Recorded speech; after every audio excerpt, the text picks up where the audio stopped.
Above the Demon King's lair, the final battle between humanity and the forces of darkness had finally reached its end. On that brutal battlefield, Eftal, who was middle-aged at the time, stood beside his hero party. They risked their lives against the gigantic Demon King, a monster with overwhelming power, capable of crushing their entire formation with just one small mistake. But after countless coordinated attacks from his comrades, Eftal finally found the decisive opening. Gathering all of his mana, he unleashed an extremely powerful lightning spell, striking the Demon King directly. A massive bolt of lightning tore through the sky, shattering the darkness covering the battlefield and completely ending the Demon King's life. The long war between humanity and the demon race had finally come to a close. Peace was brought back by the hands of the heroes themselves. Not long after, in the royal capital, the king held a grand ceremony to honor those who had saved the world. Amid the cheers of the citizens and the admiring eyes of the crowd, the great mages representing the mighty elements were called forward one by one. Fire, earth, water, and wind. Each of them had devoted their power to the battle. Because of their sacrifice, the king decided to grant them the title of sovereign, a noble rank once reserved only for those of royal blood. And then came Eftal's turn, the mage who had used lightning to deliver the final blow.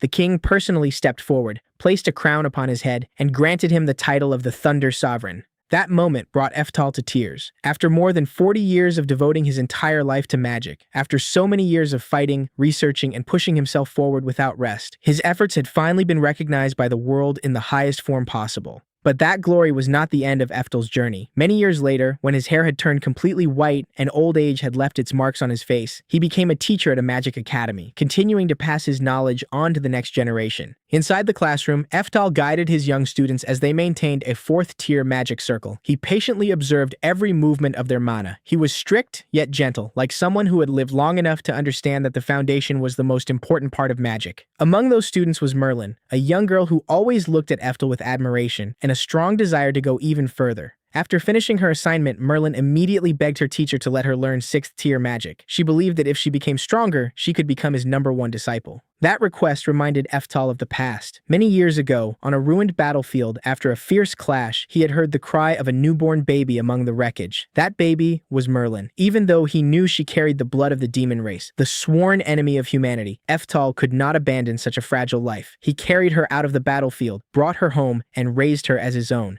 Because of that, to Eftal, Merlin was not just his student. She was the child he had personally rescued from the darkness of war. He understood her potential better than anyone, but he also knew that power given too early could easily cause its user to lose control. Caring deeply for Merlin, Eftal gently refused her request to skip ahead. He told her to first master 4th-tier magic properly. Only when her foundation became strong enough could she reach higher levels without putting herself in danger. But Merlin was still just a young girl desperately wanting to prove herself. She did not want to remain protected by her teacher forever. Even more than that, she could not bear to watch the aging Eftal continue carrying every burden on his own. So, despite her teacher's warning, Merlin secretly took her staff and went alone into the Forbidden Forest. The only thought in her mind was that if she could defeat the monster inside the cave with her own hands, she would prove herself as the greatest disciple of the Thunder Sovereign. She believed that by becoming stronger and accomplishing something truly great, she could shoulder some of Eftal's heavy responsibilities, allowing the teacher she respected so deeply to finally rest with peace of mind. But the moment Merlin stepped into the depths of the forest, she encountered a gigantic magical beast in the form of a red wolf. Facing the terrifying pressure of the monster, Merlin immediately cast the 4th-tier magic she had just learned. However, her attack could not deal any meaningful damage. Only then did the young girl finally realize she had been far too confident. The enemy before her was not a monster a young student could handle alone, and everything she had prepared was nowhere near enough to save her life. The giant red wolf quickly chased after her. Fear threw Merlin's steps into chaos. While desperately trying to escape, she tripped and fell right in front of the beast's claws. Just as she was about to be killed, her teacher appeared. Seeing Merlin nearly lose her life because of her impatience, Eftal could not help but scold her in a stern voice. But even while reprimanding his student, he showed no fear toward the gigantic beast in front of him. With a single raise of his hand, Eftal calmly cast a 10th-tier magic spell. A brilliant light instantly exploded through the forest, destroying the monster so easily that Merlin could only stand there in stunned silence. To Merlin, that was the absolute power of the greatest teacher in the world. But to Eftal, this moment was a lesson he wanted her to remember. Impatience only creates fragile strength. And the more someone rushes toward the top, the easier it is to lose the foundation that matters most. After the incident in the Forbidden Forest, Merlin was brought back to the academy. She still felt guilty for disobeying her teacher, but deep inside, her worry for Eftel only grew stronger. The reason she had acted so recklessly was not simply to prove herself, it was because she had already noticed his declining health. When Merlin brought water to her teacher, she accidentally saw Eftel coughing up blood. That scene caused the anxiety she had been hiding to finally overflow. She admitted she knew Eftel's illness was getting worse, which was why she wanted to become strong as quickly as possible to take over his burdens. Hearing that, Eftel was no longer angry. He gently patted Merlin on the head and admitted he truly did not have much time left. That was why he wanted to use his remaining days to train talented successors, people who could continue walking farther down the path he had never been able to complete. Merlin immediately objected. In her eyes, Eftel was the Thunder Sovereign, the strongest man in the world, a mage who could cast 10th tier magic as easily as breathing. She could not accept the idea that he would see himself as someone with limits. But deep inside, Eftel understood the truth better than anyone. The title of Thunder Sovereign might make the world admire him, and the achievement of defeating the Demon King might make him a hero. But he had never been a true genius. Compared with brilliant young people like the Flame Sovereign, prodigies who naturally reach the peak through their inborn talent, Eftel understood that he was only someone who had been forced to struggle desperately. He had to work tens or even hundreds of times harder than others just to stand on that battlefield. Just as the atmosphere between teacher and student became heavy, a student rushed into the room with shocking news. The Flame Sovereign had finally completed the theory behind the magical aptitude testing solution, a study that had long been considered impossible. The news immediately caught Eftel's attention. If this theory was real, humanity would finally be able to measure a person's magical aptitude through a clear method, instead of relying only on instinct or battle achievements. Without hesitation, Eftel began preparing the testing solution. The testing method itself was highly unusual. All they had to do was take one strand of hair from the subject, then place it into 4 test tubes filled with magical water corresponding to the 4 elements: fire, earth, water, and wind. Based on the light and color reaction inside each test tube, a person's aptitude could be evaluated by rank, from E as the lowest to S as the highest. Merlin was the first to be tested, and her results shocked everyone. Her aptitude for water and wind both reached rank S, her earth aptitude reached rank B, and even her fire aptitude reached rank C, an incredible result for such a young student. Those numbers proved what Eftel had always believed. Merlin truly was a child with extraordinary potential. As long as she was trained properly, she could reach a realm that even Eftel's generation might never touch. But immediately after, the excitement of the students turned toward Eftel himself. Everyone wanted to know just how terrifying the magical aptitude of one of the 4 sovereigns would be. In their eyes, the Thunder Sovereign would surely produce results far beyond everyone else. Eftel hesitated at first, but in the end, he agreed to take the test because he wanted the answer too. Even though he had lived his entire life alongside magic, and even though he had fought to the very end to be recognized, he had always wondered whether he possessed even the smallest trace of natural talent. He understood he could not reach the peak of magic by walking the path of a genius, but after more than 40 years of endless effort, a tiny hope still remained in Eftel's heart. Perhaps he was not completely empty after all. But when Eftel's hair was dropped into the 4 test tubes, no light appeared, no color changed. All 4 test tubes remained transparent and silent in a way that felt almost cruel. In that moment, the entire room sank into complete silence.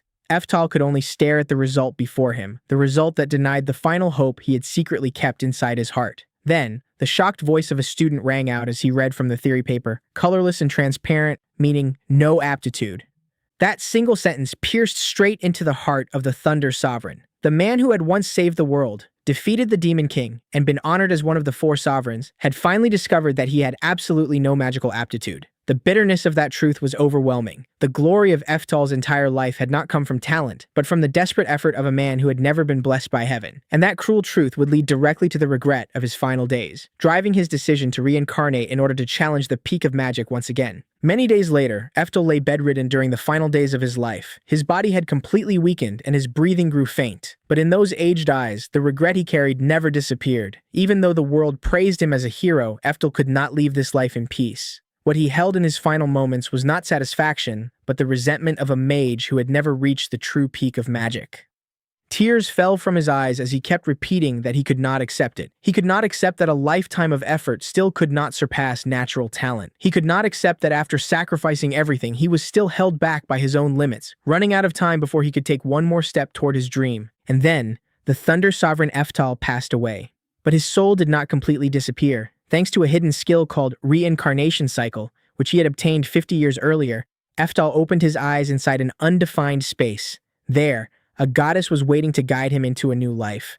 The goddess acknowledged Eftel's unbelievably persistent will, a soul rejected by talent itself, a soul that had died with regret, yet still refused to let go of the desire to reach the peak. She told him that he would be reincarnated once more. This would become his third life, a new chance to begin again and chase the dream he had left unfinished. Not only that, the goddess also planned to grant him special abilities, such as the power to double his growth speed to make his new life easier. But Eftal smiled and refused. To him, the most important thing was not a privilege, a reward, or a shortcut to becoming a genius. He said that all the magical knowledge he had accumulated throughout his life was already inside his mind. What he truly needed now was only time. As long as he had enough time, Eftal would continue researching, training, and moving forward with his own hands, just as he had always done. After making his agreement with the goddess, Eftal woke up in the body of a 4-year-old boy. This time, he was born into a peaceful family, with a gentle mother who loved him dearly. At first, his memories were still unclear, but when he ran to the mirror and saw the young face reflected before him, every memory of his life as the Thunder Sovereign came flooding back. The battle against the Demon King, the royal ceremony, the Magic Academy, Merlin, and the bitter moment he learned he had no aptitude. Eftal understood that he had truly reincarnated, and the chance he had once longed for was finally right in front of him. But even after beginning a new life, the obsession with aptitude never disappeared. The first thing Eftal did was recreate the magical aptitude testing solution with his own hands to test his current body. On the quiet grass field, he dropped his own strand of hair into the 4 test tubes, still holding a small hope in his heart. Perhaps in this new life, fate would give him a different result. But reality did not change. All 4 test tubes remained transparent. They did not shine, they did not change color, and not a single magical reaction appeared. That meant even after reincarnation, Eftal was still colorless, still someone without any natural magical aptitude. He lay back on the grass and quietly looked up at the sky. A faint uneasiness rose inside his heart. If he still had no talent, would this life simply repeat the same tragedy?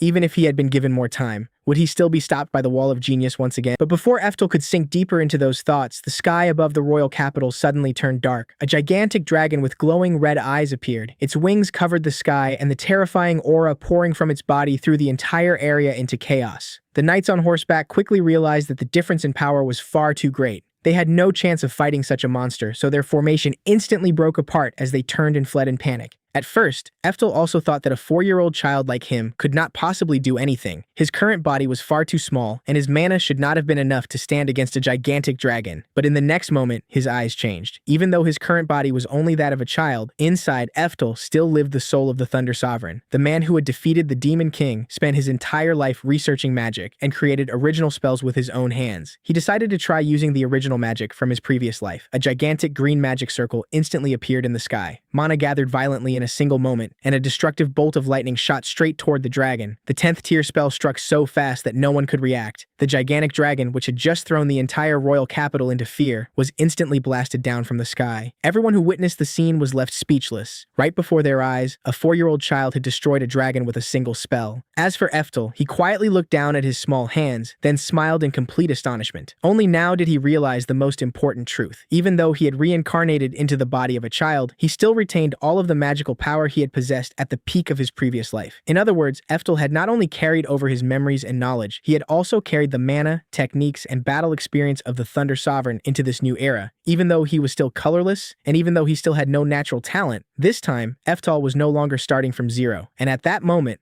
the next life of the Thunder Sovereign truly began. The man once rejected by talent would now use all the knowledge, experience, and power he had accumulated from the past to walk once again on the path toward the peak of magic. 3 years had passed since Eftal awakened the memories of his reincarnation. The young boy had gradually grown used to his new life, and after quietly investigating his surroundings, Eftal finally confirmed an important truth. This world was 400 years after the era he had once lived in. In other words, the achievements of the Thunder God Sovereign had long since become distant legends, and Eftal himself had been reborn as a child who was treated like an unwanted burden by his own descendants. At this time, the person who often visited Eftal and his mother was Frazier, his older half-brother. Every month, Frazier quietly brought them living expenses, allowing Eftal and his mother to continue surviving in this remote land. Through Eftal's narration, the truth about his family background was slowly revealed. His father was an important figure in the Azure Kingdom. Not only that, he was also a descendant of the Thunder God Sovereign. In other words, he was a descendant of Eftal's previous self. On paper, that sounded like being born into an incredible bloodline.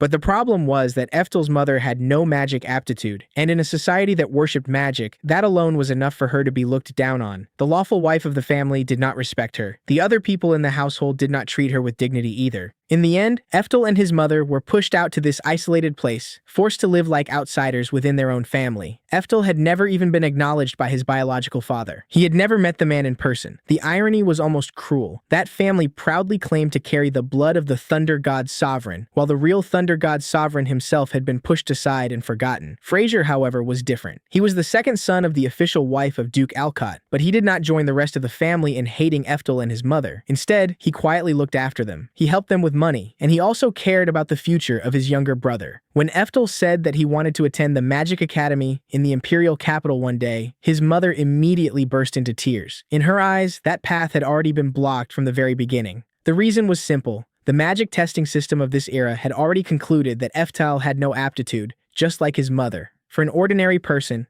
that result was almost a death sentence for the dream of becoming a mage. And it was even worse for Eftel, because he had been born into a family that believed magic was everything. Because of that, both his mother and Fraser wanted him to change direction and focus on swordsmanship instead. Fraser even advised him that if he entered the Officer Academy, he could still have a very good future. Fraser himself had once graduated at the top of the Officer Academy, so he understood the current military system very well. At the moment, the army greatly valued magic swordsmen. These were fighters who could use swords in battle while also supporting themselves with mana on the battlefield. But for Eftel, that was not the path he truly wanted. During outdoor training sessions, Fraser personally taught Eftel swordsmanship and military knowledge, and just as expected, Eftel learned extremely quickly. His talent for swordsmanship was also very good. If he chose this path, his future would definitely not be bad. However, the more they trained, the more Fraser noticed one problem. Eftel's movements always had a slight excess to them. It was not because he was bad with the sword, it was because his heart had never truly been placed into the blade. Even though his current body was only that of a child, inside Eftel still lived the soul of a great sage who had spent his entire life pursuing the path of magic. How could someone like that obediently give up on magic just because a few test tubes said he had no talent? So when Fraser once again said that Eftel was not suited for the path of magic, Eftel rejected the idea directly. He wanted to enter the Magic Academy. He wanted to continue the path of the great sage. He wanted to walk forward on the dream that had been left unfinished in his previous life. And then, Eftel said something that began to shake the logic of this entire era. It was true that he had no aptitude, but that did not mean he had no mana, and it definitely did not mean he could not use magic. To Eftel, the Magic Academy was not only a school, it was also the one place that might contain clues about why magic had become so strange after 400 years. And more importantly, it might help him understand how someone without aptitude could break past their own limits. Seeing that his stubborn younger brother would not give up, Fraser decided to set one condition.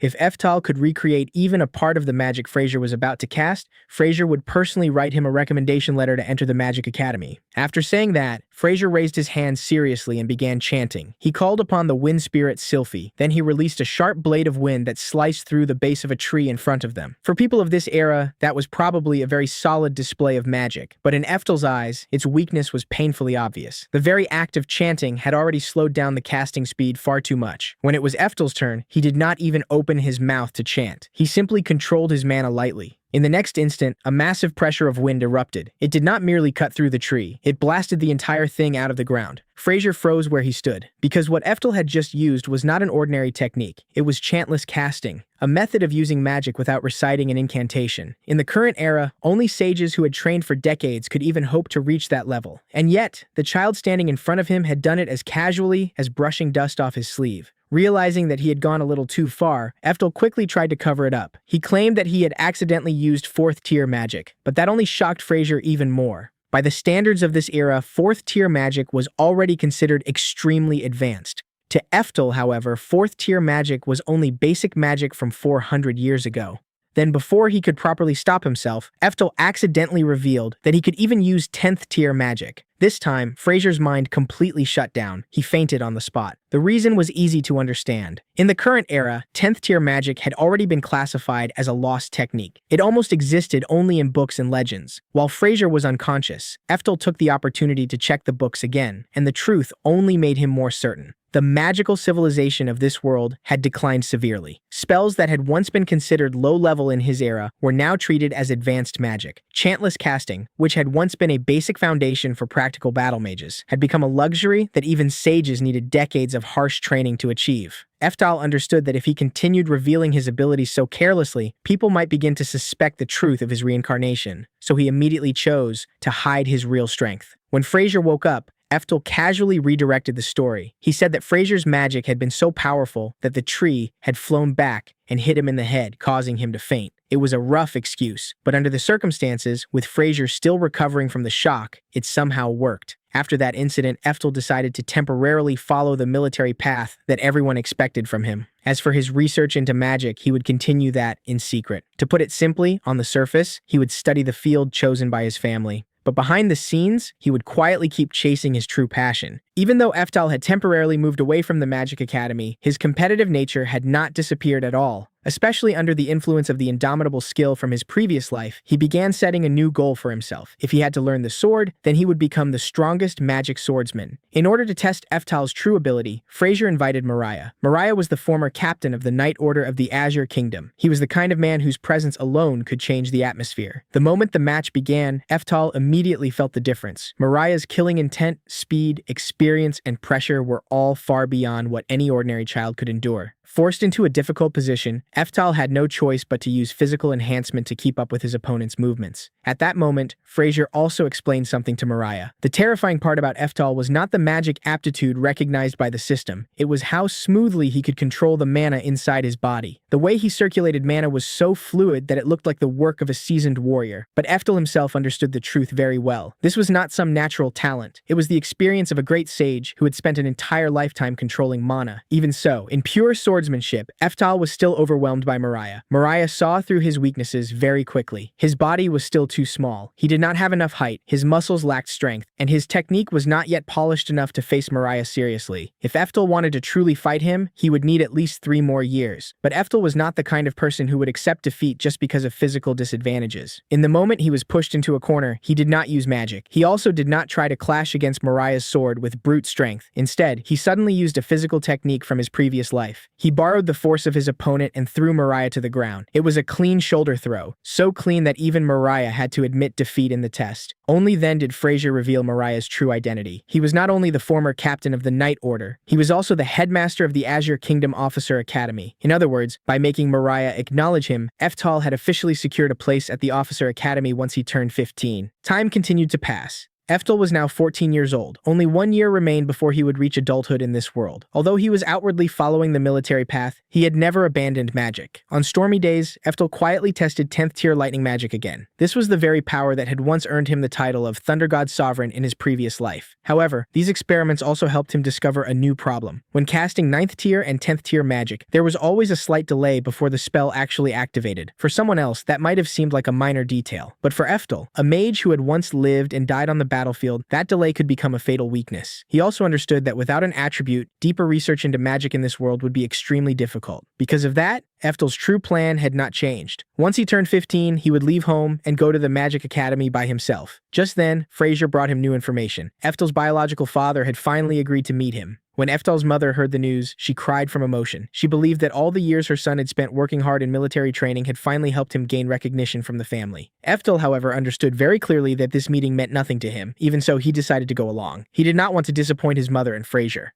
At the Alcott mansion, the man known as Eftel's father appeared with a cold and merciless attitude. Duke Alcott had no intention of acknowledging him as his son. He even denied their father-son relationship outright. In his eyes, Eftel was nothing more than a disgrace to the family. A child who carried the blood of the Thunder God Sovereign, yet had no magic aptitude at all. Inside that very room, Eftel saw the portrait of the Thunder God Sovereign hanging on the wall, and the person in the portrait was none other than Eftel's own appearance from his previous life. The scene was almost painfully ironic. The entire family bowed their heads in worship before the image of the Thunder God Sovereign, but when the original Thunder God Sovereign stood right in front of them, they dismissed him as defective simply because his aptitude test showed nothing. The true purpose of the meeting was soon revealed. Duke Alcott had not called Eftel there to recognize him. He had called him there to announce that from that point onward, the family would cut off all financial support for Eftel and his mother. The reason he gave was simple. Eftel had already secured a special admission slot at the Officer Academy. The academy provided free food and lodging. From the 3rd year onward, it even paid a salary. Therefore, the family no longer needed to spend money on him. For Eftel's mother, who had barely survived on that small allowance, this was like a direct strike against her only lifeline. But for Eftel, the matter did not end there. Duke Alcott then called in another one of his sons, Joachim. He ordered Joachim to test Eftel's strength, using the excuse of making sure Eftel would not disgrace the family after entering the Officer Academy. The moment Joachim stepped forward, he did not even bother hiding his hostility. He called the test something no different from training a dog. His eyes and killing intent made it clear that this was not a simple examination. Eftel immediately understood. This meeting had never been about recognition. expedition, it had never been about family. From the very beginning, it had been a trap disguised as a test, and Joachim was the one brought out to crush him in front of the entire family. The duel at the Alcott mansion begins with Fraser's worried warning. He tells Eftal that Joachim was once a master swordsman with rare achievements back in his school days, and that if things look dangerous, Eftal should surrender immediately. But the problem is that the soul inside that 7-year-old boy is the Thunder God Emperor, who once stood against the Demon King, so this warning feels strangely reversed from the very beginning. Joachim has no idea who he is about to face. He throws Eftal a specially hardened wooden sword and threatens to break his bones and crush his skull. But what truly angers Eftal is not the sword. It is the insults aimed directly at Iria. Joachim calls her a pig and speaks crudely about how she was once favored. And in that moment, the Grand Sage's soul reaches its limit. Insulting a mother in front of her son is already dangerous, but doing it in front of a son who was once the Thunder God Emperor is basically choosing the fastest route to destruction. The moment Joachim charges forward, Eftal immediately activates physical enhancement. With terrifying speed, he closes the distance and calmly judges that Joachim's title as a master swordsman must have been nothing more than decoration, because his sword is slow and full of openings. With a single direct strike, Eftal breaks Joachim's wooden sword and sends him flying away, knocking him unconscious on the spot, right before the stunned eyes of Fraser, who had just finished warning his little brother to be careful. Eftal lowers his sword and stands before Joachim, who is lying on the ground like discarded trash, then coldly warns him that if he ever dares to insult his mother again, things will not end with a simple knockout. After that, he turns back and gently reassures Iria, as if nothing serious has happened. Before leaving, he even bows politely and thanks Duke Alcott for inviting them over, a scene where Eftal defeats his opponent while still keeping perfect manners, leaving the Duke trembling and sweating, barely managing to growl that Eftal must do his best at the Officer Academy to preserve what little dignity remains. 2 weeks after that shocking duel, life for Eftal and his mother unexpectedly returns to peace. During dinner with his favorite pie made by Iria, Eftal thinks that the Alcott family will surely try to take revenge after Joachim's humiliating defeat, but all of his predictions vanish when urgent knocking echoes through the evening. Iria opens the door and freezes at the sight before her. A strong mustached man is supporting Fraser into the house. Fraser is badly wounded and exhausted, yet he is still tightly holding a sleeping infant in his arms, weakly apologizing for startling them. The story quickly shifts to the royal palace of the Azure Kingdom, where the situation has become extremely dangerous. The Holy Knight Order and the Azure Army have taken nearly all elite forces on a grand expedition, leaving the royal guards protecting the capital so badly understaffed that even unfinished Officer Academy students have to be mobilized for guard duty. The house has been left wide open and the enemy seems to know it.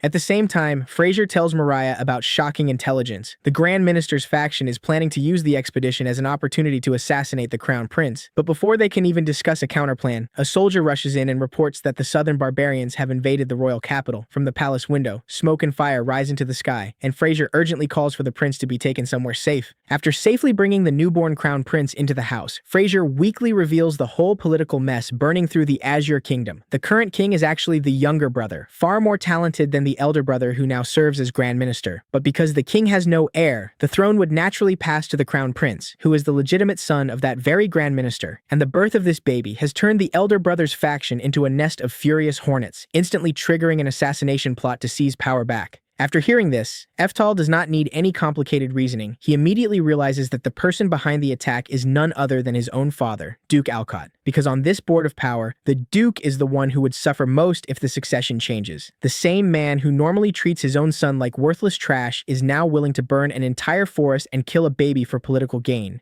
Instead of returning to the royal capital sinking into chaos, Eftal decides to go with his brother and Mariah to escort the Crown Prince across the border to the main army's encampment, because that is the only place that can protect the baby from the Duke faction. Iria is so worried that she breaks into tears, but Eftal gently reassures her, while deep inside, the Thunder God Emperor from 400 years ago has already awakened. He says he has a duty to protect this country, just as he did in his previous life. Only this time, he does not need to wait for the Demon King to appear. But the journey through Neil Forest quickly turns into a death trap. The entire forest suddenly falls into an eerie silence, without birdsong or wind. Then from the darkness, soldiers from the Alcott family's mage corps reveal themselves and surround the whole group, and they do not stop there. They also set the forest on fire to cut off every escape route, as if they have already prepared the perfect stage for the heroes to die. When Fraser realizes that the group is trapped between fire behind them and the mage corps in front of them, he refuses to give up. He steps out from hiding alone to persuade his father, raising both hands to show show that he is unarmed, Fraser begs Duke Alcott to stop everything and settle this through dialogue. But in response to his son's sincerity, the Duke shows no warmth at all. He coldly declares that Fraser is the very thing standing in his way, then orders his men to release their mana, striking Fraser with a bolt of lightning that makes him collapse unconscious on the spot.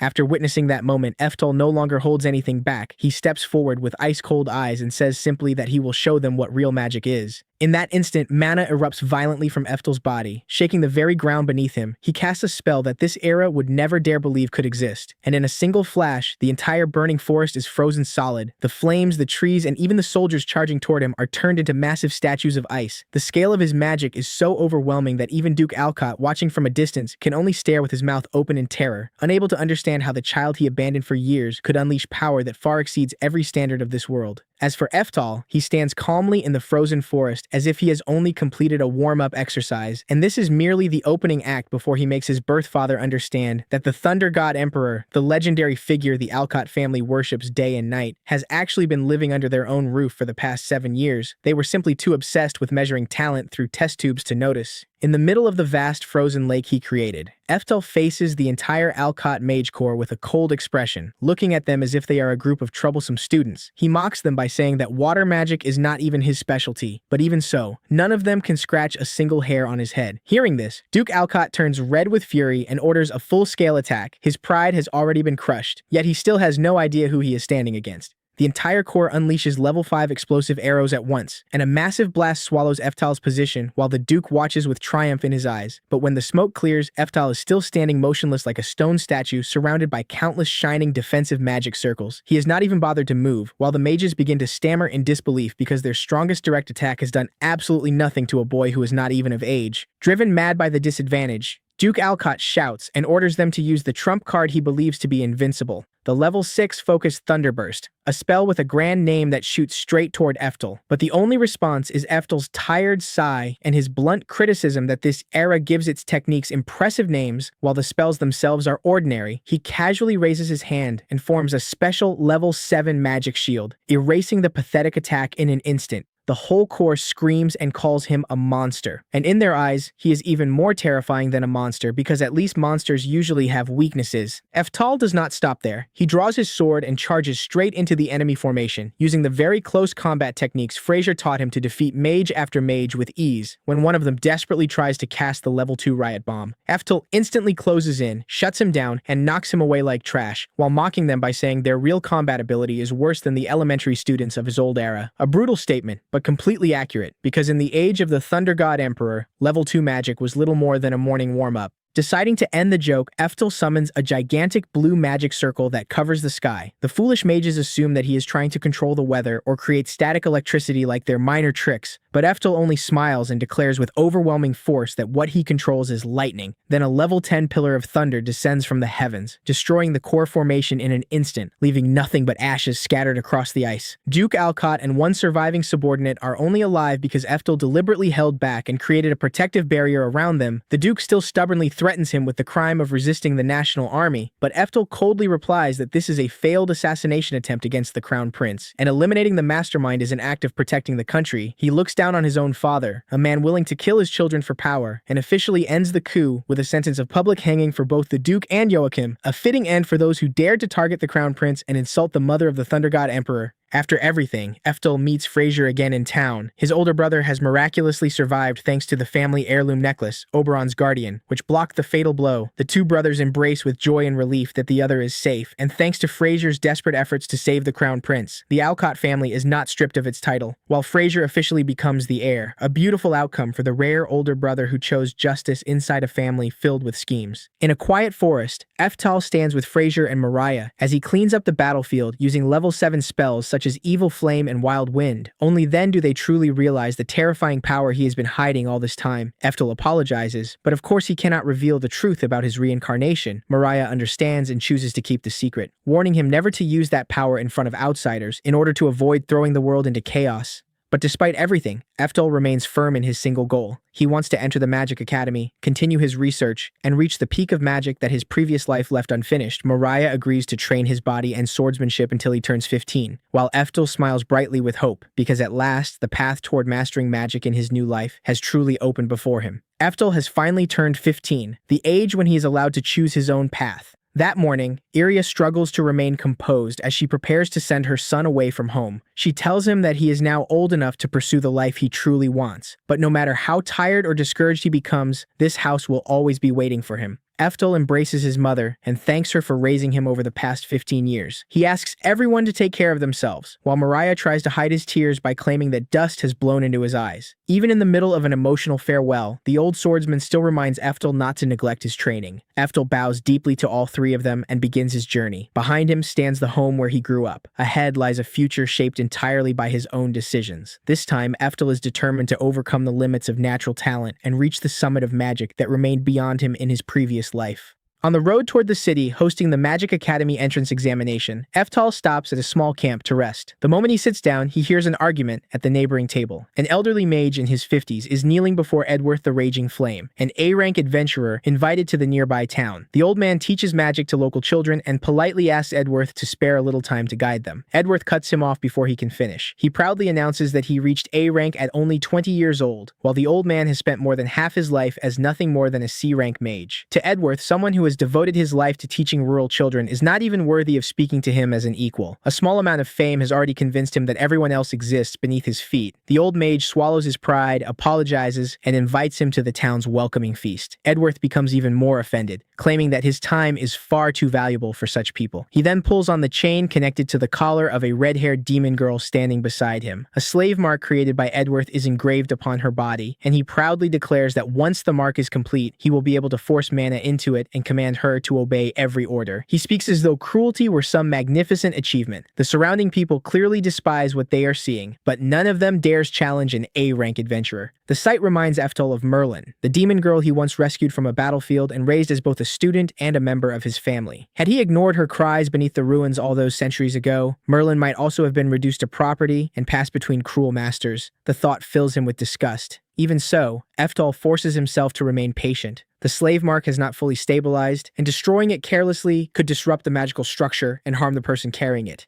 At that moment, screams erupt outside. A gigantic orc charges into the camp, smashing merchandise and sending civilians running in every direction. No adventurer in the area appears strong enough to face it, so the elderly mage immediately introduces Edworth. The moment the crowd hears that he is A-rank, panic gives way to hope. Every terrified face turns toward him as though their savior has already arrived. The attention only feeds Edworth's arrogance. He declares that an ordinary giant orc is merely a B-rank monster, and therefore unworthy of serious effort from the famous Raging Flame. Before attacking, he even tells the villagers to watch carefully, since people from a remote place like this rarely receive the privilege of witnessing true magic. Edworth casts the 4th tier spell Divine Flame, covering the orc's entire body in fire. The crowd begins cheering, certain that the battle has already ended. Then the smoke clears. The monster is still standing, almost completely unharmed. Eftel immediately realizes that this is no ordinary giant orc. It is a berserk orc, the strongest known variant of its species, with defenses powerful enough to withstand 4th tier magic. Edworth reaches the same conclusion and understands that he cannot defeat it. Instead of protecting the civilians who place their trust in him, Edworth creates a barrier around the entire crowd, trapping them inside with the berserk orc. He remains safely outside and prepares to escape. With breathtaking shamelessness, he declares that someone as important as him cannot be allowed to die in an insignificant countryside camp. The villagers who praised him moments earlier will have to serve as bait while he runs.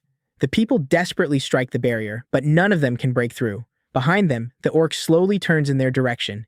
In a matter of seconds, the celebrated hero reveals himself as a coward, willing to exchange dozens of lives for a few extra moments of safety. Children scream, adults shield their families, and Edworth continues walking away as though every person behind him is worth less than a single step of his own. Eftel immediately casts the 6th tier spell Gospel of the Supreme Angel without chanting. The barrier shatters into countless fragments, freeing the civilians before the orc can attack. Edworth freezes in disbelief. A teenage boy has destroyed his magic in an instant, and Eftel has also used chantless casting, a technique that even the sages of this era may spend decades trying to master. Realizing that he has already attracted too much attention, Eftel searches for a way to defeat the orc without revealing anything more. His goal is to enter the examination as an ordinary applicant, not arrive in the city after becoming the subject of every rumor in the region. Eftel decides to fire the 3rd tier spell, Flame Strike in public, while secretly layering a 9th tier spell beneath it. Everyone will believe the orc was defeated by ordinary third-tier magic, while the hidden spell performs the real work. Unfortunately, the plan never reaches its second stage. The moment Flamestrike touches the berserk orc, the monster is completely incinerated. Edworth and the villagers stare in silence. Even Eftel is surprised. The spell he intended to use as camouflage has somehow completed the job of the 9th-tier attack by itself. Edworth nearly falls over from shock. The elderly mage examines what happened and explains that although Eftal cast only a 3rd-tier spell, the mana was compressed with extraordinary precision, and the magical structure contained almost no imperfections. Its actual destructive power was therefore comparable to a 5th-tier spell. Only then does Eftel fully understand how severely magical control has declined during the past 400 years. A technique considered basic in his former era is now enough to astonish everyone present. He suspects that even 1st-tier magic might have defeated the orc if used properly. Still hoping to avoid attention, Eftel claims that he merely got lucky and struck a weak point. It is a modest explanation, but not a particularly convincing one, after everyone just watched him destroy an A-rank adventurer's barrier and eliminate a powerful monster with one attack. Before leaving, Eftel turns toward Edworth and orders him to learn some basic respect. He points out that the elderly C-rank mage understands magic far better than Edworth does. More importantly, trapping civilians with a monster and using them as bait constitutes attempted murder. The fact that Eftel prevented the deaths does not erase the crime. A man willing to sacrifice innocent people has no right to control the life of another person. Eftal commands Edworth to release the demon girl and surrender himself to the authorities. His A-rank title can no longer protect his pride. One cold look from Eftal is enough to make the man who mocked everyone around him lower his head and obey. Edworth no longer possesses the courage to resist and agrees to every demand. For the first time, a trace of hope appears in the red-haired girl's eyes. Once Eftal confirms that the civilians are safe, he resumes his journey toward the city. However, even after traveling a considerable distance, he realizes that the demon girl is quietly following him. Whether he increases his speed or changes direction, her red hair remains visible somewhere behind him. She keeps enough distance to avoid disturbing him, yet never allows him to disappear completely, as though she is terrified of being abandoned but equally afraid of approaching. Eftel finally turns around and asks how long she intends to follow him. The girl immediately drops to her knees and begs him to become her new master. Eftel is left speechless. He has just freed her from one chain, and now she is voluntarily asking to enter another. Through tears, she explains that the slave mark has not completely disappeared. If she continues wandering alone, another cruel person could establish a new contract and force her to obey. Attempting to resist such a contract might even kill her. From her perspective, choosing someone powerful and trustworthy is safer than waiting for another monster like Edworth to claim her.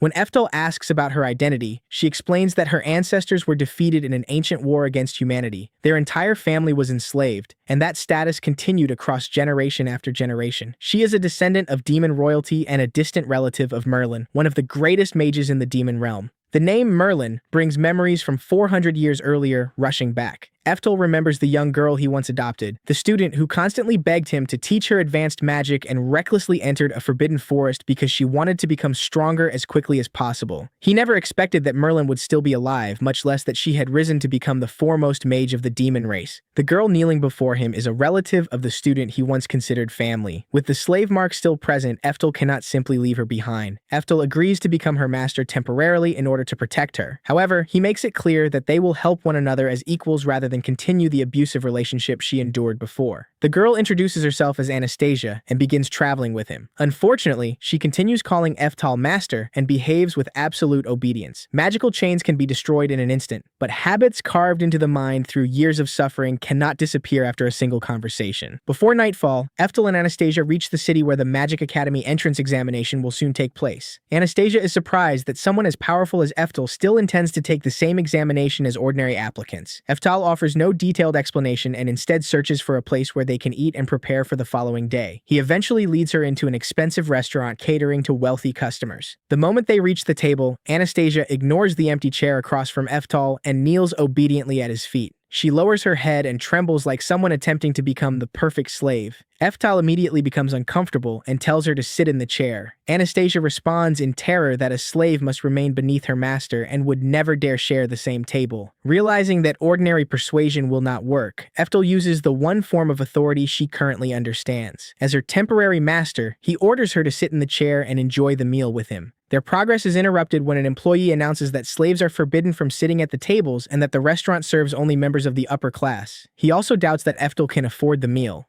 Anastasia immediately apologizes and offers to eat at a street stall instead, revealing how accustomed she has become to accepting discrimination without resistance. Eftel refuses to back down. He places a valuable magic stone worth more than 500 gold coins on the table. The employee's attitude changes instantly. The man who was prepared to throw them outside now bows repeatedly, apologizes, and prepares the finest private section in the restaurant. Apparently, Wealth can perform a transformation spell faster than any mage. Eftel refuses the change and orders the finest meat available, while insisting that Anastasia continue eating beside him. Faced with a table covered in expensive dishes, she struggles to believe that someone considered a slave is even permitted to touch the food. Eftel tells her to treat the meal as a proper introduction between traveling companions, yet he is trying to change more than a body accustomed to hunger. He wants Anastasia to understand that she has the right to sit at the same table, choose what she eats, and be treated as a human being. She has lived under someone else's control for so long that she has almost forgotten how to express anger or personal preference. When Eftel asks whether there is anything she dislikes, Anastasia cannot even understand why her master would care about her feelings. Eftel seriously tells Anastasia that from now on, she must speak honestly whenever something makes her uncomfortable. Gathering every fragment of courage she possesses, she attempts to refuse him with a voice barely louder than a whisper. The moment the word leaves her mouth, she panics, drops her head, and repeatedly apologizes for disobeying. Her fear of punishment has become almost instinctive. Watching the painful yet strangely awkward scene, Eftel understands that years of conditioning cannot be erased overnight. Removing the chains inside her mind may be far more difficult than destroying the mark on her body. He decides that he will help her change gradually, one small step at a time. The next morning, Eftel buys Anastasia a new set of clothes and brings her to the Magic Academy. The bright outfit makes her look completely different from the frightened slave he met the previous day. A long line of applicants from across the region waits outside the academy gates. Anastasia assumes that she is merely accompanying Eftel, so she is stunned when he tells her to enter the examination as well. He explains that anyone has the right to apply. If she passes, learns a profession, and develops her abilities, she may eventually support herself instead of remaining dependent on another person for the rest of her life. Eftel assures her that her magical potential exceeds that of most applicants standing outside the academy. His judgment is based partly on her connection to Merlin's bloodline and partly on the enormous mana he can sense directly within her. He has not brought Anastasia to the examination because he wants a more capable servant. He is offering her the first step toward independence, allowing her to build a future of her own and finally escape the identity that has imprisoned her family for generations. The first trial at Krone Academy of Magic is announced as a survival battle. 16 applicants enter the arena in each round, and they are permitted to use magic, weapons, and virtually any method necessary. Anyone knocked off the platform is immediately eliminated, and the match continues until only 5 competitors remain. The supervisor is a B-rank adventurer who seems delighted that he can earn money simply by standing there and watching. In previous years, none of the applicants were impressive enough to hold his attention. When several candidates surround Eftel, he assumes the weakest-looking person in a chaotic battle will naturally become the first target. The prediction has barely left his mouth when the supposed prey attacks first. Eftel reinforces his legs with magic and bursts through the circle. Every kick launches another opponent out of the arena. Within moments, the surrounding candidates are lying outside the platform, while Eftel remains standing calmly in the center. The examiner quickly realizes that the situation has completely reversed. In a survival match, the person displaying the greatest strength soon becomes the common enemy. The 5 remaining applicants therefore join forces against Eftel and Anastasia. Before they can close the distance, Anastasia forms a magic circle, calls upon the wind spirits, and casts the 3rd-tier spell, Wind Spirit's Kiss. A violent pillar of air erupts across the arena, catches all 5 attackers, and throws them outside simultaneously. When the wind finally fades, only Eftel and Anastasia remain on the platform. The applicants waiting for their turns immediately realize that Anastasia's abilities are far beyond those of an ordinary candidate. The examiner struggles to hide his shock before calling forward the next group of 16. Anastasia shyly admits that she may have used slightly too much power. Eftel does not criticize her and instead confirms that she possesses exceptionally rare magical talent. What truly concerns him is that Anastasia had to recite such a long incantation before activating the spell. He asks whether chanting is actually considered mandatory in the modern era. The examiner and everyone nearby burst into laughter, assuming Eftel is so ignorant that he does not understand the most basic principle of magic. Anastasia explains that spells obviously require incantations. To someone who lived during the golden age of magic, however, the strange part is expecting an enemy to stand still while a mage recites an entire speech in the middle of battle. Rather than continue arguing, Eftel raises one hand to demonstrate. 4 green magic circles appear around him at the same time. 4 4th-tier spells activate without a single spoken word. Enormous columns of wind tear through the arena, throwing everyone nearby aside and carving deep holes into the floor. The platform and surrounding walls suffer severe damage. Eftal only intended to demonstrate chantless casting and did not deliberately target anyone, but the resulting destruction will require days of repairs. Anastasia can only stare, while the examiner immediately announces that both of them have passed the first round. Allowing these two to continue fighting would probably bankrupt the school. The next challenge is a written examination held inside a massive lecture hall. Having spent his entire previous life researching magical theory, Eftal finds the material extremely simple. His only complaint is the unbelievable number of questions. Even so, he continues working from the beginning of the paper until the proctor announces that time has expired. By then, Eftal has answered everything. He complains that the exam was absurdly long, leaving Anastasia horrified. She asks whether he truly attempted every question. Only then does she explain that the examination uses a selective format. Each applicant is supposed to answer only the sections related to their own specialty. Eftal's misunderstanding produces a result that shocks the entire academy. Inside the faculty council room, the instructors stare at the score of 958, unable to believe their eyes. Since Krone Academy was founded, no candidate has ever achieved a result so high. The new record belongs to Eftal Alcott, a name identical to that of the legendary Thunder God Emperor, one of the 4 emperors. The academy's director initially suspects that Eftal cheated. At that moment, the B-rank examiner enters and reports what occurred in the arena. A 4th-tier spell alone normally represents graduate-level ability, yet Eftal activated 4 of them simultaneously without chanting. Even the academy's own instructors may not be capable of reproducing such a feat. His testimony transforms the score of 958 from suspicious evidence into proof of an existence far beyond the school's standards. Combined with the name Eftal Alcott, the director is reminded of the Thunder God Emperor and begins wondering whether the legendary mage has somehow reincarnated. On the day the results are announced, Eftal and Anastasia separate to search for their examination numbers among the crowd. Anastasia quickly finds number 588 on the special admission list. Overwhelmed with happiness, she throws her arms around Eftal in front of the entire academy. After noticing everyone staring, she turns bright red, steps away, and hurriedly apologizes. Eftal simply smiles, congratulates her, and reminds her that from this day forward, she can finally live as an ordinary student. Their happiness quickly gives way to concern when neither of them can find Eftal's number, 589, on the main board. Both his theoretical and practical results far exceeded the requirements. Eftal briefly wonders whether the academy secretly examined his magical aptitude and rejected him because of his colorless attribute. Anastasia insists that her master could never fail and prepares to file an immediate complaint. Eftal stops her, knowing that creating a scene in front of the crowd will only make the situation more uncomfortable. Fortunately, Anastasia soon notices a framed announcement displayed separately nearby. Eftal did not fail at all. His number was removed from the ordinary list because he had been admitted through an exceptional special position. He has also been appointed the chief representative of all specially admitted students.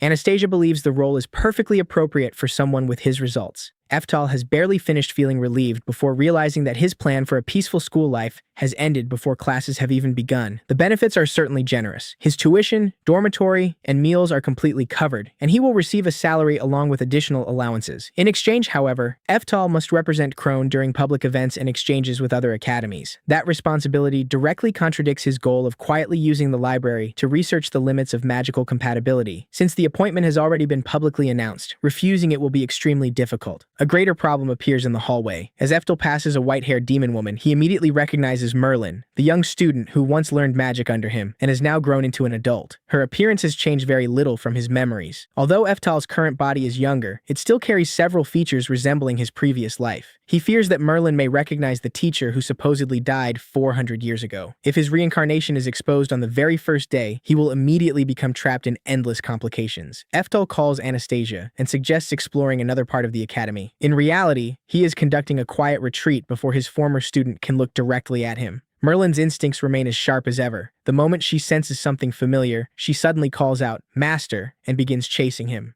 Merlin does not directly claim that he is the Thunder God Emperor. She only asks whether Eftal has some connection to the legendary mage. Unwilling to create a public disturbance that might threaten his enrollment, Eftal pretends not to understand. He abruptly changes the subject, tells Anastasia that he is hungry, and pulls her away for lunch. Merlin continues calling for him to stop, but Eftal refuses to turn around. At the moment, a clumsy excuse is still safer than explaining an entire life from 4 centuries ago. While they eat inside the academy grounds, Eftal asks why Anastasia failed to recognize the white-haired woman. She is shocked to learn that the woman was Merlin and admits that they have never met personally. Merlin is the daughter of the current Demon King, while an ancestor 10 generations removed from Anastasia once held the same position. Their connection is so distant that they are little more than names on the same family tree. Eftal is more puzzled by Merlin's presence at Krone. She currently serves as headmistress of Altina Academy of Magic, so there should be no reason for her to appear here. The answer is revealed during the entrance ceremony. The host introduces Merlin as an honored guest, and she steps onto the stage to congratulate the new students as they begin their pursuit of magic.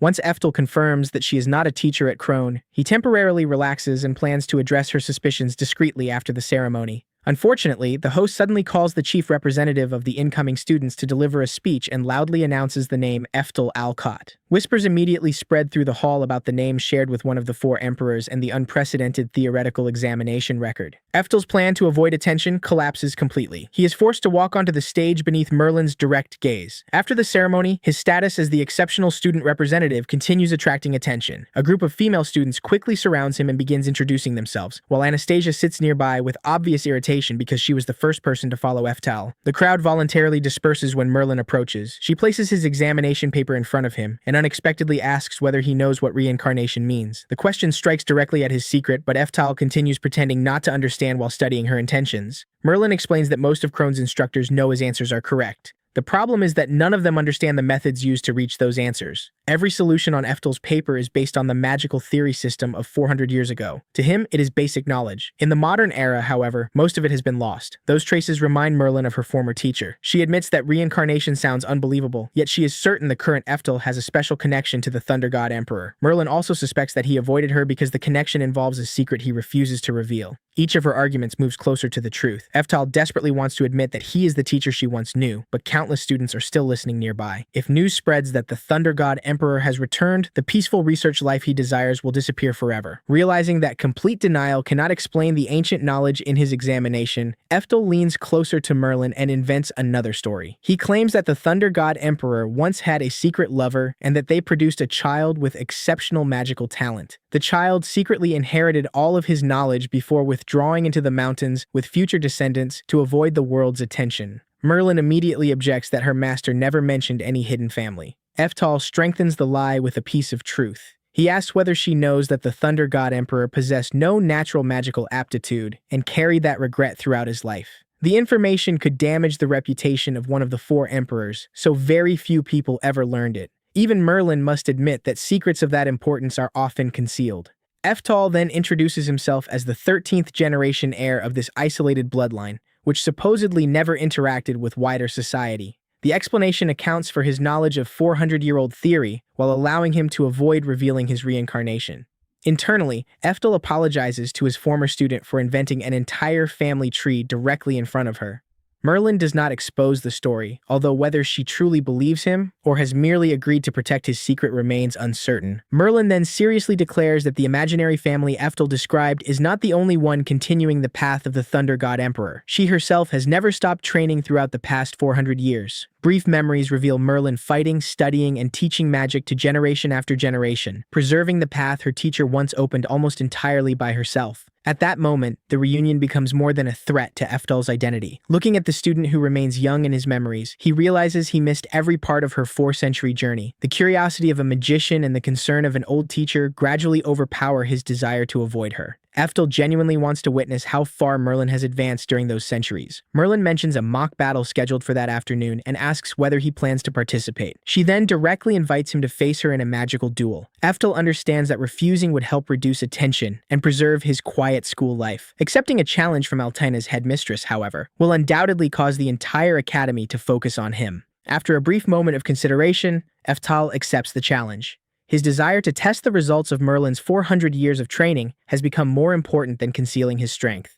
Standing behind him, Anastasia quietly smiles at his decision. News that Eftel, the representative of the new students, would face Merlin quickly spread throughout Krone Academy. These mock battles were normally meant to show beginners how far they still stood from experienced mages. This year, however, the opponent was the headmistress of Altina herself, a legendary demon warrior who had remained at the summit of magic for centuries. The stands were almost completely full. Most spectators expected Merlin to control the match without difficulty, while others wondered whether the student who had shattered the entrance examination record might produce another surprise. The announcer introduced Eftel Eftal as the specially admitted student representative, and declared that Merlin would demonstrate the highest level of magic before the entire academy. Cheers immediately erupted. Several female students shouted Eftal's name, causing Anastasia to blush and cover her ears. Eftal paid no attention to them. His gaze remained fixed on the white-haired woman across the arena. To everyone else, Merlin was an unreachable archmage. In Eftal's memories, she was still the impatient child who constantly begged to learn advanced spells, and once entered a forbidden forest because she wanted to become stronger as quickly as possible. 400 years had made her expression calmer, but the desire to improve inside her eyes had never changed. They agreed to begin with an opening exchange. Eftal attacked first. Without chanting, he instantly launched the 6th-tier explosive fireball toward Merlin. The fireball detonated violently and swallowed the entire area where she stood, causing the audience to hold its breath. Merlin had not taken the attack directly. The moment the flames reached her, she deployed the 7th-tier Perfect Fortress. Several layers of blue magical barriers stopped all the heat before it could touch her body. Eftal approved of her reaction, while Merlin realized that she could not treat him like an ordinary student. A teenager capable of casting 6th-tier magic without an incantation was clearly abnormal. Their first exchange forced her to admit that she had underestimated him. It also made her more willing to believe the story Eftal had previously told, that he was the 13th successor of a secret lineage entrusted with the Thunder God Emperor's knowledge. Even so, Merlin still possessed the pride of a direct disciple. Eftal might have inherited that knowledge through a hidden bloodline, but she was the person who had personally studied beneath the original Thunder God Emperor. She responded with the same 6th-tier explosive fireball. Eftal created a perfect fortress identical to the barrier she had just used, stopping the flames. Merlin did not wait for the fire to disappear.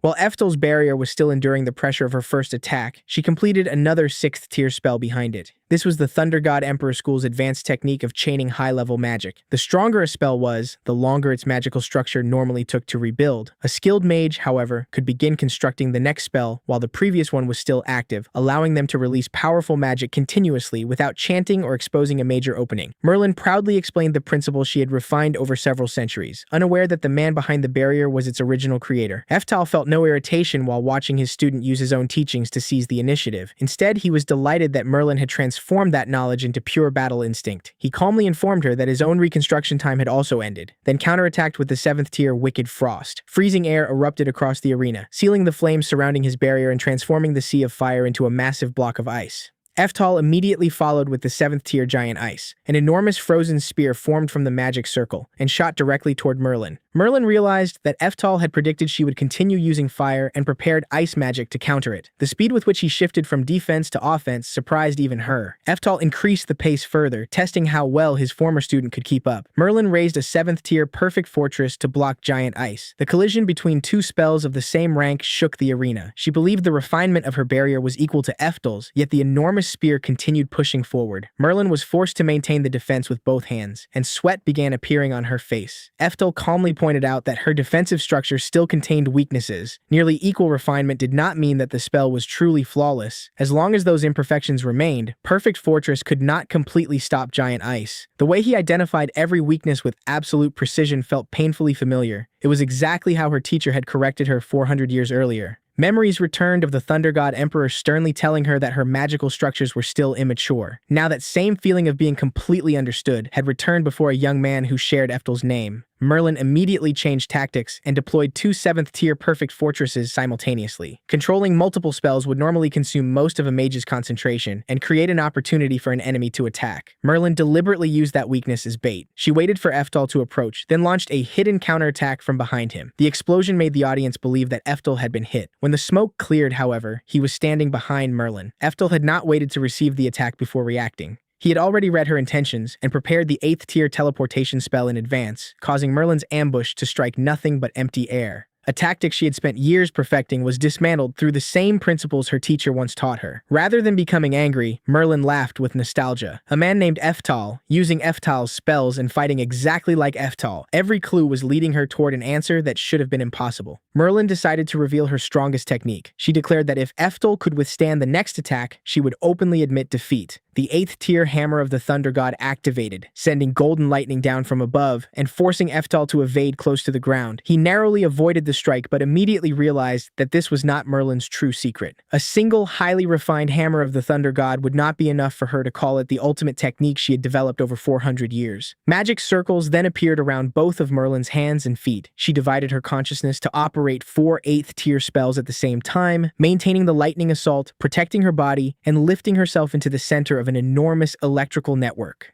An ordinary mage risked losing consciousness simply by controlling 2 spells in parallel, yet Merlin kept 4 8th tier structures completely stable. Even during the golden age of magic, Eftal had never witnessed a technique like this.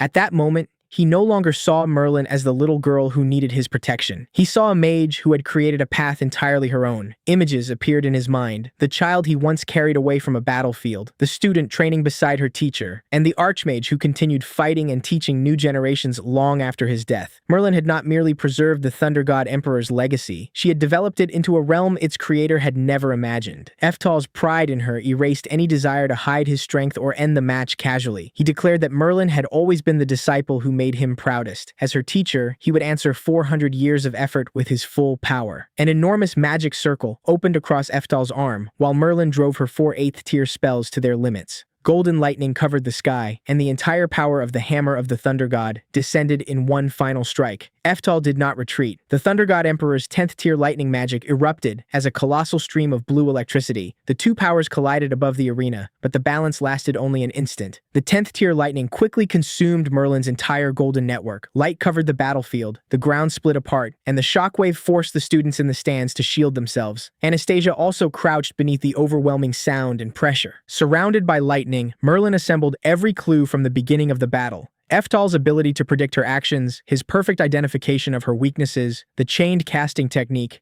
teleportation, the ancient magical system, and now the 10th tier lightning spell once used only by her former master. The story about a 13th generation successor could no longer conceal the truth. Eftal refused to let the 10th tier spell destroy the arena. After overpowering Merlin, he used Dispel Magic while the spell was still in the air, dismantling its structure and returning the remaining electricity safely to the atmosphere. The lightning no longer threatened the people nearby. Merlin lost her flight and fell onto the shattered arena floor, although she remained conscious. Eftal stood unharmed on the opposite side. No official announcement was needed. The outcome was obvious. Merlin knelt among the deep cracks, breathing heavily after consuming an enormous amount of mana, but victory no longer mattered to her. She looked directly at Eftal and asked whether he was the reincarnated Thunder God Emperor. No ordinary student could read a battle almost perfectly, use a magical system from 400 years ago, and dispel a 10th tier spell in midair. Eftal hesitated. He had invented an entire secret family history specifically to avoid this moment, but Merlin had assembled every clue herself. Another lie would only damage the trust between teacher and student. Eftal finally admitted that no other explanation remained, and that Merlin understood the truth better than anyone. His answer confirmed that the young man before her was Eftal, the Thunder God Emperor who had died 400 years earlier and returned in a new body. The violent atmosphere immediately disappeared. Eftal approached Merlin and spoke with the voice of the teacher she remembered. He praised her final technique and admitted that it had genuinely surprised him. He acknowledged that she had never neglected her training during all 400 years they had been apart, then placed his hand on her head exactly as he had when she was a child. Merlin laughed and cried at the same time. Hearing those words of approval was enough to make 4 centuries of effort feel worthwhile. Eftal told her not to cry like a little girl. Merlin replied that even if she had become an archmage and the headmistress of Altina, she would always be the same child whenever she stood before her teacher. Their reunion in the ruined arena was interrupted when Anastasia ran over and called Eftal her master. The way she bowed, combined with the slave collar around her neck, immediately caused Merlin to misunderstand the situation. From her perspective, her newly reincarnated teacher had entered school while openly keeping a demon slave. Eftal hurriedly explained that he had never oppressed Anastasia. She had suffered under unusual circumstances, and he was currently protecting and caring for her. Anastasia politely greeted Merlin, who temporarily accepted that there was clearly more to the relationship than could be explained in the middle of the arena. Anastasia then warned them that a crowd was approaching. Students and spectators poured down from the stands. Some begged Eftal to teach them magic, while others wanted the newly admitted student to become an instructor. They did not know that he was the reincarnated Thunder God Emperor, but the power he had displayed was enough to shake the entire academy. Eftal insisted that he only wanted to live as an ordinary student and use the library for research. Merlin immediately dragged him away away from the arena, with Anastasia running after them and the excited crowd gathering around the devastated battlefield. The three traveled far from Crony, crossing mountain roads and a vast forest before arriving at a large mansion isolated within nature. The moment Eftal saw the building, he recognized it as the home where he had lived during his previous life. Every step, wall, and section of the courtyard brought back distant memories. What affected him most was that after 400 years, the mansion had been carefully preserved. Merlin inherited the estate and protected every trace left by her deceased teacher, as though she had refused to allow time to erase the life they once shared. Merlin told Eftal to rest there while she completed several official procedures. On paper, she would adopt him as her son. That identity would allow Eftal to use the Academy's facilities freely under the protection of its headmistress. Eftal did not know how to respond. 400 years after their reunion, the little student he once raised was now preparing to become her teacher's legal adoptive mother. Merlin's actual plan was even larger. She would use her authority to enroll both Eftal and Anastasia at Altina Magic Academy. Eftal could continue living as a student, gain access to the library and research facilities, and no longer need to hide his secret from the person leading the academy. Anastasia could also continue developing into an independent mage instead of remaining behind as a servant. Merlin enthusiastically imagined attending school with her teacher, eating lunch together, and conducting research every day. She even wanted to prepare a new uniform for him. Beneath that excitement was her desire to recover some part of the 400 years they had lost. The more Eftal considered the plan, the more he realized that Altina was the best possible choice. It possessed the research environment he needed. Merlin had enough authority to protect his secret, and he could continue pursuing magic while living as a student. Eftal finally agreed to let her handle the procedures. Merlin happily embraced the teacher who had returned to her, while Anastasia watched them with a smile. The adoption and enrollment had not yet been completed, but their journey had already entered a new stage. Eftal and Anastasia would travel to Altina under Merlin's protection, while the mansion preserved for 4 centuries would become the beginning of their new life together. After deciding to transfer to Altina Academy of Magic under Merlin's protection, Eftal suddenly remembers that Thunder Iron, the sword he owned 400 years ago, is still stored inside the old mansion. He therefore takes Anastasia down to the treasury to reclaim it. She worries that the Guardian may not know they are authorized to enter, but Eftal calmly replies that he is merely retrieving his own property. They have barely entered the passage when an enormous red-skinned guardian blocks the entire path. Mistaking Eftal and Anastasia for children attempting to break in and steal something, he declares that no one may proceed beyond this point and orders them to turn back before they receive a painful lesson. Eftal casually says that he came because there is something inside he wants. The Guardian loudly explains that Thunder Iron is a legendary SSS rank sword, supposedly brought back from the Demon King's castle by Eftal of the 4 Emperors. It is so valuable that an ordinary mage does not even possess the right to touch it. Eftal remembers the weapon very clearly. Thunder Iron once cut straight through one of his own level 10 spells, so its power fully deserves its reputation. The Red Guardian insists that only Merlin and Eftal of the 4 Emperors are permitted to enter. He refuses to believe that the child before him has any right to claim the sword. He then repeatedly refers to Merlin as an old woman and brings up rumors that her master possessed no natural magical talent, suggesting that he may even have used dishonest methods to earn his place among the 4 Emperors. Eftal has no interest in the insults and simply asks the Guardian where his sword is. The Red Giant points toward it and challenges him to take it if he can. Every treasure in the chamber is protected by defensive magic, and breaking those spells should require ability comparable to Merlin's. Eftal walks to the weapon rack and silently casts the level 8 spell Complete Dispel. The protective barrier vanishes immediately, and he calmly draws Thunder Iron while the Guardian watches in stunned silence. At that exact moment, Merlin appears while radiating a frightening amount of magical power. She says that even from outside the mansion, she clearly heard someone calling her an old woman. The Guardian immediately panics and begins desperately making excuses. Eftal calmly explains that he remembered his sword was still stored there and came to retrieve it. Merlin is surprised to learn that her master studied swordsmanship during his new life as well. Eftal promises to teach her when an opportunity arises. After seeing Merlin's respect for Eftal, remembering the Talentless level 8 spell he just used, and comparing all of it with the boy's manner and presence, the Guardian finally realizes that the person before him is the reincarnated Eftal of the 4 Emperors. He drops to his knees and begs forgiveness for his disrespect. Eftal does not punish him. He merely explains that he and Anastasia will be living in the mansion from now on, and orders the Guardian to remember them so this does not happen again. The Guardian hurriedly agrees and begs Eftal to save him from Merlin's anger. Eftal can only sigh and admit that there is nothing he can do. Merlin coldly warns that if the Guardian ever calls her an old woman again, she will erase him so completely that not even a fragment remains. The three then leave the treasury with Thunder Iron, abandoning the trembling Guardian to face the consequences of his own mouth. Merlin later takes Eftal and Anastasia to the shopping district to have their school uniforms made. As he walks through the familiar streets, Eftal is surprised to find that several stores remain in nearly the same locations and retain much of their old appearance after 400 years. At the tailor shop that once made curtains for Merlin's room, Anastasia blushes while her measurements are taken, while Eftal calmly reads a book and waits. Once the order is complete, a female employee tells them about a citywide treasure hunt. Participants may keep the items they find, and whoever collects the most will win. The grand prize is a trip to a hot spring resort. Merlin immediately becomes interested, and Anastasia thinks the event sounds entertaining. Eftal says only that he will consider it, having already realized that his student cares far more about the vacation than the treasure itself. Not long afterward, the three stand before the event notice. Merlin declares that they must enter and win first place. Eftal decides that occasional relaxation may not be a bad thing, and agrees. Anastasia, meanwhile, keeps staring at the golden figure pictured on the poster and blushing. She insists that she is not especially interested in the hot springs, but continues hiding the real reason for her reaction. According to the rules, every treasure is covered with concealment magic, and is therefore nearly impossible to locate with the naked eye. Anastasia suggests using Complete Dispel, just as Eftal did when retrieving Thunder Iron, but he rejects the idea immediately. The spell covers too wide an area. Casting it in the middle of the city could erase unrelated protective and operational magic, throwing the entire district into chaos.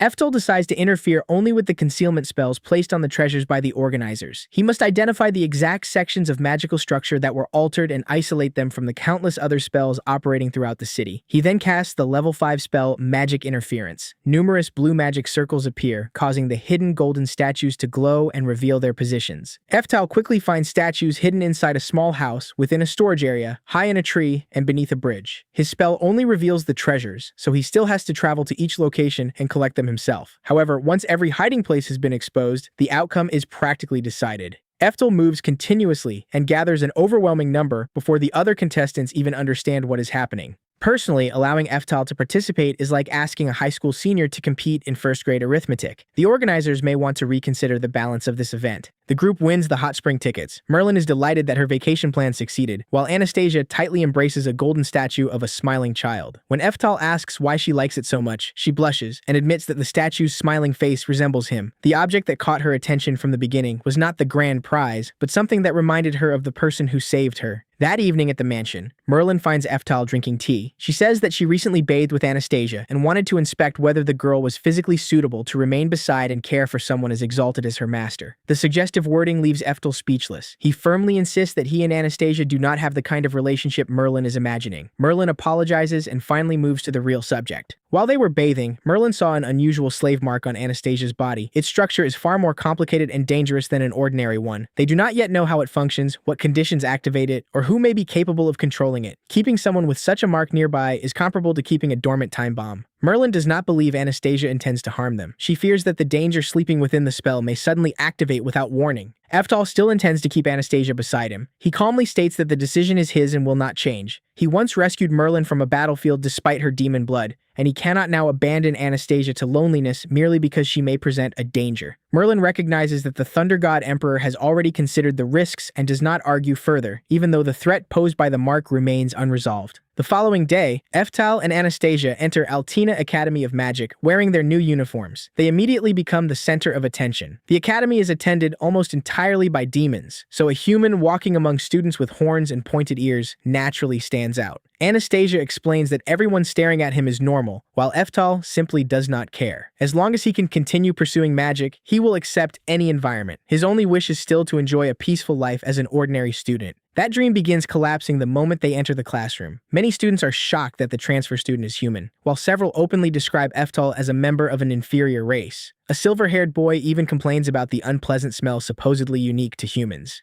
Anastasia clenches her hands in anger, but Eftal calmly tells her to sit down and refuses to respond to the insults. The silver-haired student assumes that Eftal must come from an influential family and use money or connections with the administration to enter through special treatment. Abe Portez also stands and demands to know how a human could possibly keep up with Altina's curriculum. He emphasizes that this is an elite academy with intense competition, attended by races possessing superior magical aptitude. In his eyes, Eftal has no right to be there. A blonde elf claims that she does not discriminate based on race and judges people only by ability. She immediately contradicts herself by declaring that her pride as an elite elf will not allow her to study beside a human incapable of using proper magic. She then orders Eftel not to attract attention, despite having judged him before seeing any of his actual abilities. These smug elitists have no idea that Eftel could put the entire group on the floor with a casual wave of his hand. Eftel considers their words and admits that demons and elves generally possess greater natural magical aptitude than humans. His talented older brother Fraser can use only level 2 magic, while Anastasia, who constantly describes herself as weak, can already cast level 3 spells. However, a common difference between races cannot determine the limits of every individual, nor does it give anyone the right to look down upon others. Eftel himself is the clearest proof. Despite possessing no magical aptitude at all, he once reached level 10 magic and became the Thunder God Emperor. Magic has declined greatly over 400 years, yet prejudice against humans appears almost unchanged. The confrontation ends temporarily when Merlin orders everyone to return to their seats. She unexpectedly announces that beginning today, she will personally serve as the class's homeroom teacher. The room immediately erupts because no one expected Altina's headmistress to teach an ordinary class herself. Abe assumes that Merlin came after hearing about his achievements and confidently introduces himself as the highest-ranked student. She flatly replies that no one asked him. Merlin points directly toward Eftal and confirms that she is present because today is his first day at the academy. Every eye in the classroom immediately turns toward the human boy, and Eftal's plan to remain unnoticed nearly dies on the spot. Abe cannot accept that a human is receiving more attention than he is, and continues insisting that Eftal must be the descendant of some powerful figure. His prejudice does not allow him to consider the possibility that Eftal may simply possess extraordinary ability. Merlin coldly responds that a mage who sees the world only through prejudice remains insignificant, regardless of his academic ranking. She orders the entire class to observe Eftal carefully because meeting him may give them the opportunity to destroy their misconceptions about humans.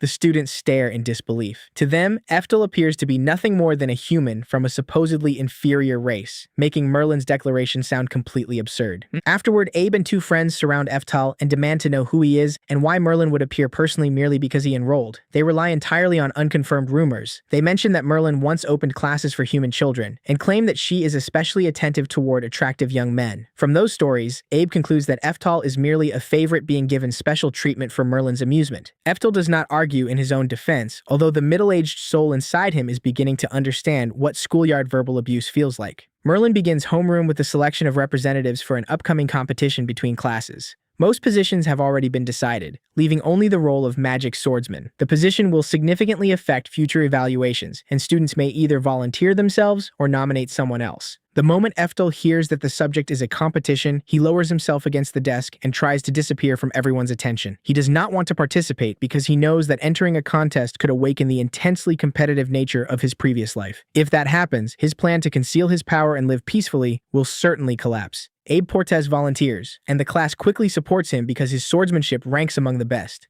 The blonde elf also declares that the choice is already obvious. Eftal relaxes, believing someone else has taken the troublesome position, only for Merlin to ask whether anyone wishes to nominate another candidate. At that moment, Anastasia unexpectedly raises her hand. Eftal initially assumes that she wants to participate herself, but the red-haired girl becomes flustered. She nearly calls him her master in front of the entire class and hurriedly corrects herself. After gathering her courage, Anastasia formally nominates Lord Eftal for the position of magic swordsman. The classroom immediately erupts. Merlin is so delighted that she can barely conceal her smile. Abe stares at Eftal with intense pressure, while the newly nominated student can only freeze in disbelief. Anastasia has pulled him directly into the competition he spent the entire lesson trying to avoid. Anastasia's combination of cuteness and enthusiasm leaves the old soul inside Eftal 3 parts anxious and 7 parts helpless.